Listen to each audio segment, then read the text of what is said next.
Eh, una cosa que yo creo que tenemos que también ponderar desde el campo, no solo académico, intelectual, sino también político, de la militancia, de los movimientos, de las organizaciones y de los que actuamos en el campo intelectual queriendo cambiar las cosas.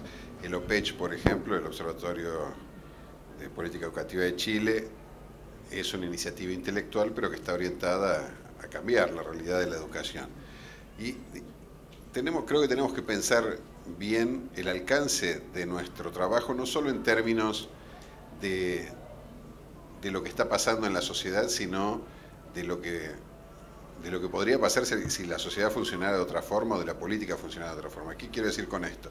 Uno muchas veces dice, bueno, o presume que si la mayor cantidad de gente se enterara de lo que nosotros investigamos y de las consecuencias sociales negativas de las políticas de privatización, cambiaría de opinión.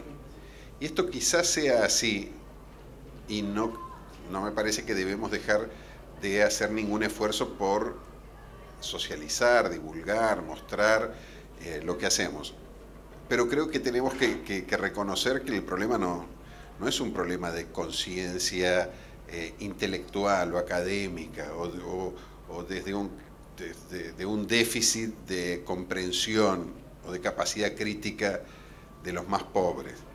Creo sí que tenemos que hacer un esfuerzo importante, a pesar del fracaso del desayuno que hicieron con la prensa, de que los intelectuales tenemos que hablar más claramente con el poder e interpelar al poder de los que toman decisiones, y entre ellos se encuentran, por ejemplo, los que informan, ¿sí? También los funcionarios públicos, los secretarios, las secretarias de educación, los equipos de los ministerios. Creo que inclusive eso es especialmente importante para los países con gobiernos progresistas, porque también en esos no es solo que hay una dificultad para hablar con el ministro de Educación cuando el ministro de Educación es el señor, ¿cómo se llama? Bayer, ¿sí? Sino también en muchos de los países progresistas, con gobiernos progresistas, hay una cierta decisión, mismo inclusive cuando los ministros, ministras o secretarios vienen del campo intelectual, ellos mismos después se quejan de la dificultad que tienen para volver a hablar con sus colegas y los puentes entre la academia y la política están rotos en América Latina, tanto en los gobiernos progresistas como en los no progresistas, por razones obvias, porque la academia es de manera general un espacio progresista. Ahora, aunque todo esto es importante, ninguna de estas cosas creo yo es suficiente para pensar que si todo el mundo supiera o se enterara de lo que nosotros hacemos, sería contra la privatización. De lo que se trata de pensar qué es lo que va a hacer algún día, si es que ese día llega, que la gente común sea contra la privatización. Y la única cosa que va a hacer que la gente sea contra la privatización es que la escuela pública funcione mejor, que la escuela pública sea mejor que la escuela privada, porque la gente en definitiva puede tener muchas cosas confusas en la cabeza y puede estar colonizada como nosotros por las ideologías privatizadoras.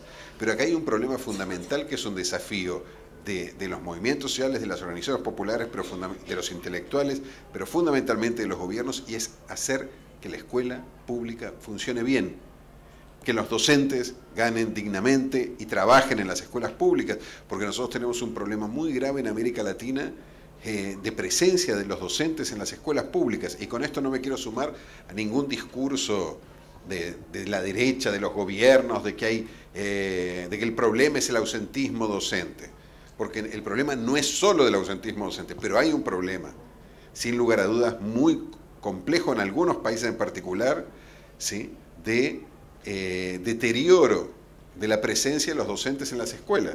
Y esto es un tema que si no encaramos, insisto, no se encara solamente diciendo que si los docentes van más trabajan más en la escuela va a mejorar. Es mucho más complejo, pero también no deja de ser sintomático que los índices de ausentismo sean mucho más altos en la escuela pública que en la escuela privada, y que docentes que trabajan en escuela pública y privada faltan en la pública y no faltan en la privada. ¿Sí? Esto es un problema.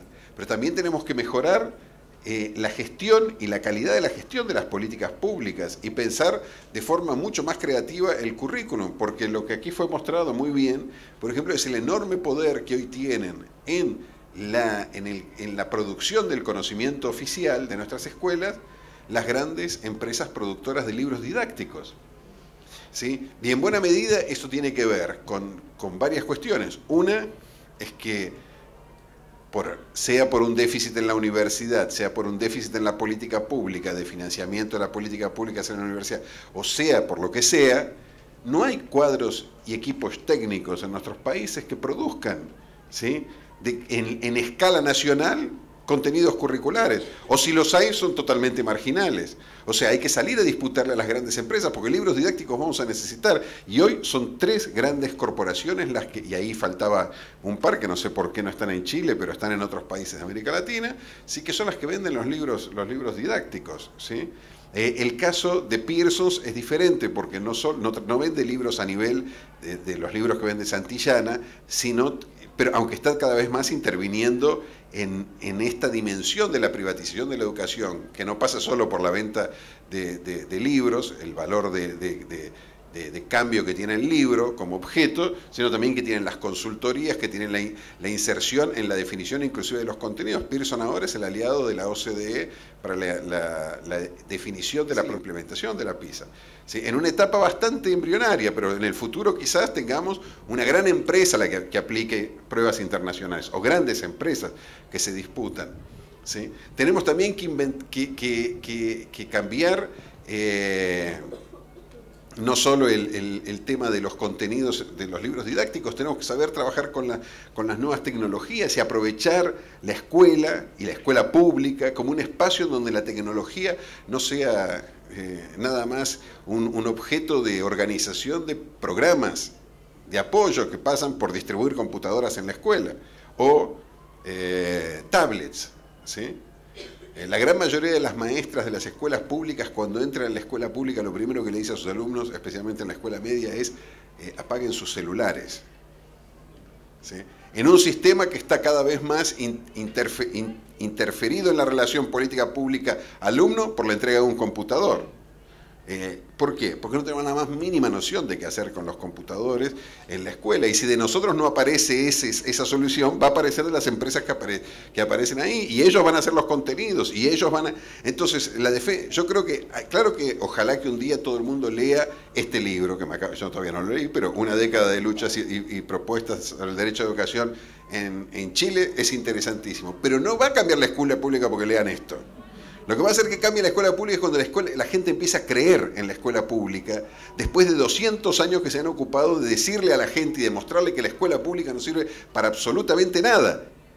Lo que a mí me llamó la atención del titular del Mercurio de hoy es que ahora la preocupación es cómo contener a la gente para que no se fugue de la escuela pública en Chile cuando la subvencionada pase a ser privada. ¿Y qué le vamos a dar? A cada uno un librito de estos para que se den cuenta que es mejor no escaparse de la escuela municipal y irse a la subvencionada. ¿Sí? ¿Vamos a ganar la batalla con esto? No. Vamos a ganar la batalla cuando demos, ¿sí?, definitivamente la batalla desde nuestros gobiernos, y es el gran desafío de los gobiernos progresistas. Bueno, mejoremos la escuela pública. ¿Es una empresa colectiva? Claro que sí, pero en el caso, cuando tenemos gobiernos de izquierda, es una empresa de los gobiernos también. ¿Sí? Y si los docentes siguen trabajando en estados de precariedad, si los sistemas de evaluación no hacen otra cosa que multiplicar la lógica del ranking, si la tecnología es solamente entregar una computadora, si el bienestar se vincula a planes sociales que dependen del precio del petróleo o del cobre y nada más que de eso, y si seguimos en bueno, va a ser muy difícil, porque es David contra Goliat, es un sistema que funciona contra un sistema que no funciona, y nosotros queremos convencer a la gente que es bueno mantenerse en un sistema que no funciona. Pensemos lo que pasó, o decir que está mal que el Estado le dé plata a los privados. El Estado le da plata a los privados en todos los campos. Es el Estado capitalista, no es el Estado capitalista de la educación, es el Estado capitalista de todo. Le da plata a los bancos, le da plata a las empresas de telecomunicaciones, le da plata a las empresas de transporte, le da plata a todo el mundo. Nadie se va a sensibilizar o va a considerar que está malo que le dé plata a la educación privada. Mucho menos les va a parecer mal si la educación privada funciona bien, o ellos creen que funciona bien y la educación pública funciona mal. La única cosa que van a pensar es que está mal darle plata a la escuela pública. ¿Sí? Y en América Latina sí conseguimos algunas evidencias de esto. Por ejemplo, ¿sí?, el proceso de privatización de la década del 90 hizo que, bajo la promesa de que lo privado funcionaba bien, muchísimas empresas de servicios o inclusive muchísimos derechos, como por ejemplo las jubilaciones, fueran privatizadas con la promesa de que iban a funcionar bien, mejor, funcionaron pésimamente mal. Hoy en muchos de nuestros países tenemos ejemplos de empresas que se nacionalizaron y se reestatizaron y funcionan mucho mejor y la gente las defiende y nadie más quiere que se privaticen. ¿Pero por qué no quieren que se privaticen? Porque en la década del 90 se privatizaron mal, no, porque también podrían haber confiado las personas en que se podrían volver a privatizar bien. ¿Sí? De lo que se trata es demostrar, ¿sí?, que es necesario que funcionen bien. Y hoy si las empresas, los sistemas, y no quiero dar con esto un ejemplo de Argentina para que no parezca muy provinciana, pero Argentina o Brasil también tienen ejemplos de empresas que no se privatizaron o que se desprivatizaron y funcionan bien. El ataque que hoy vemos contra la Petrobras, por ejemplo, en Brasil, no es solamente por el tema de la corrupción. Corrupción hay en todas las empresas brasileñas, absolutamente en todas las empresas, y en la Petrobras también.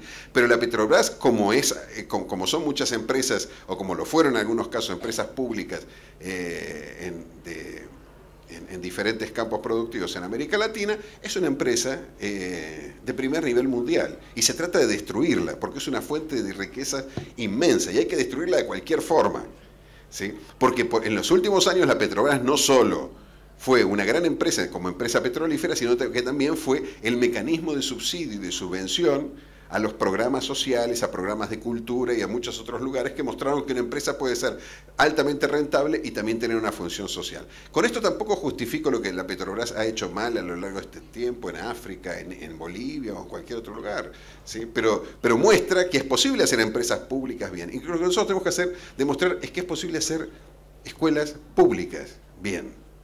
De que es posible que la gente quiera, ¿sí? Porque cuando nosotros vamos, yo estuve ahora en Noruega, en Finlandia, en Suecia, ¿sí? ¿Por qué la gente manda allí a sus hijos? ¿O por qué en España, por ejemplo, aún con todo el deterioro que han hecho contra la escuela pública española, con una ley que sería hasta difícil de imaginar que Chile la tendría, que es la ley Wert, que es la ley del ministro, que lleva el nombre del que era hace poco ministro de Educación en España, con un gobierno conservador, ultraliberal y todo. Y a pesar de todo, en España la conciencia de la escuela pública está vinculada, que está en crisis también, sin lugar a dudas, pero está vinculada a un reconocimiento de la sociedad de que la escuela pública es mejor que la privada. Como lo es en la salud pública, es mejor ir al hospital público. Si uno va en España y uno paga en la salud, cada vez más esto se está perdiendo por la crisis que vive España. Pero no tiene ningún sentido pagar por la salud. Si voy a un hospital público están los mejores médicos, están los mejores equipamientos. ¿Por qué voy a pagar? ¿A quién se le ocurriría? Hasta los más ricos no quieren pagar. Entonces acá el gran desafío que tenemos es mejorar la escuela pública. Y defender la escuela pública significa mejorarla. No mejorarla con estas pruebas y estos rankings que no sirven para absolutamente nada más que para desvalorizar la escuela pública. Mejorarla desde la lucha, desde las acciones y desde gobiernos que empiezan a asumir que además de montar su defensa sobre algunas transformaciones importantes de la última década, tenemos que empezar a trabajar colectivamente para hacer que esto realmente se transforme en una realidad cotidiana de todas las personas, ¿sí? Y esa realidad cotidiana de todas las personas y ese cambio va a hacer que muchos de los sectores que más se perjudican con la privatización se empiecen a sumar a esta lucha, porque de nuevo también el gran problema que tenemos, y en América Latina esto es muy sintomático, cuando vamos a promover procesos de movilización y de lucha, no tan curiosamente, Chile en este sentido ha sido un ejemplo bastante diferente al resto de la región, porque los procesos de movilización y de lucha por la educación pública fueron ganando una simpatía social muy grande, ¿sí? Y no solo con los pingüinos, con los universitarios, inclusive al principio de este gobierno también, que se siguen con bastante tensión porque justamente en países con transformaciones políticas y sociales muy interesantes y gobiernos populares muy progresistas, ese proceso de movilización está quedando cada vez más marginal. Y se reduce a los movimientos de defensa de la escuela pública o a los sindicatos docentes. ¿Sí? Con una bajísima también, y esto lo digo con todo cariño, y lo digo en todos los encuentros de sindicatos docentes, pero si uno va hoy a un encuentro de sindicalismo docente en América Latina, va a observar que la capacidad de renovación de los cuadros sindicales es muy bajo porque la capacidad de movilización que tienen los cuadros sindicales los sindicatos para renovar los sindicatos es muy bajo porque no se acercan las nuevas generaciones a los sindicatos. ¿Sí? Y entonces es difícil convocar y es difícil defender. Ahora, y para sumar más gente, es necesario sumar más gente demostrando que es mejor. ¿Qué es mejor? Es mejor estar de este lado que estar del otro lado. Es mejor sumarse al esfuerzo de la transformación colectiva de la educación pública. ¿sí? Y esto hay que demostrarlo haciendo que la escuela pública, insisto, funcione mejor. No le entreguemos esa bandera a la derecha, no dejemos que sea la derecha la que defiende que que quiere que la escuela funcione mejor. Nosotros tenemos que quererlo también. Y nosotros tenemos que poder mostrarlo. Nuestra Facultad de Educación tienen que dar herramientas, tienen que dar elementos, tienen que mostrarlo. Nuestros gobiernos tienen que apoyar esos grupos que están produciendo nuevos contenidos, que están produciendo nuevas ideas. O sea, es mucho más complejo, ¿sí?, de que extender a la sociedad nuestras ideas.